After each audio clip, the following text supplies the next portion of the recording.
I don't know who needs to hear this, pero minsan mahal mo pa, pero kailangan mo nang iwan. Dati, nasa relationship ako na puno ng pagmamahal, pero hindi na healthy. Mahal ko siya, pero paulit-ulit na lang kaming nag-aaway. Hindi na ako masaya.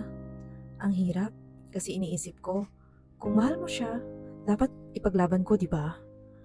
Pero natutunan ko, ang love, hindi lang feelings. Kailangan may respect, may peace, at may tamang action. Kaya kahit ang puso ko gusto pang manatili, pinili ko na lang umalis. It hurts, but sometimes the right decision is not always easy. So, kung nasa sitwasyon ka na iniisal mo pa siya, pero parang hindi na tama, tanungin mo ang sarili mo, ang pagmamahal na to ba ay nakakabuti sa'yo? Nakakabuti ba to sa mental health mo? Kasi, minsan, ang tunay na pagmamahal, hindi lang tungkol sa feelings, kundi sa tamang desisyon. Nakarelate ka rin ba? Comment mo naman yung experience mo